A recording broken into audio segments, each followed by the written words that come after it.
ready to come to the conclusion and share with you all that I think that Donald Trump has about an 80% chance of winning this election.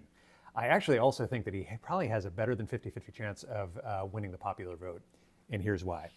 So just kind of like my background, for those of you, like many of you know, I was a professional Republican political operative for a long time. I was press secretary at the National Republican Congressional Committee.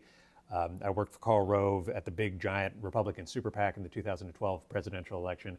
My goal here is not to beat the drum for Donald Trump or to hate on Kamala. Like, I have no interest in that at all. What I'm really interested in is kind of peeling back the layers of BS and getting to the truth, like the real gritty truth of what's going on the ground. I think I've just kind of gotten it in the last few days. So first thing that is going on. Back in August, I told you that the short time frame for this campaign was going to help Kamala. She didn't have to run a long race, and that the fact that it was a shorter campaign was going to help her because she didn't do well as vice president. She was super unpopular, and the shorter campaign was going to help her because it was going to expose her to her voters less. The question was how short was too short? Like, was 3 months sufficient to get her across the finish line, or was she going to wear out after 2 months or 4 months? That was the big question that no one really knew the answer to. The second thing that I said back in August was that I just believed that she was a weak candidate generally.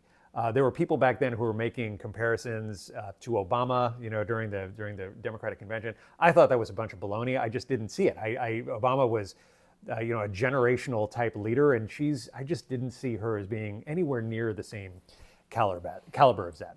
So what's going on? Like, why did I come to this conclusion? First off is Michigan.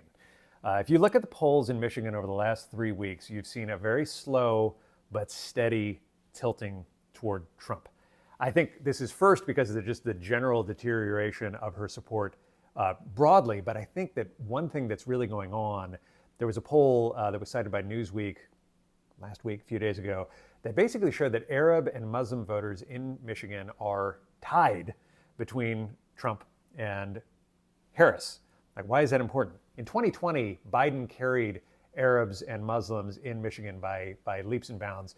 For those of you not familiar, there's a huge population of Arab and Muslim voters in and around Detroit, Dearborn, Michigan. Really big community that you have to vie for their support. The arms sale that the Biden administration made to Israel in the summer of 2020, I think really ate into the distrust that those voters have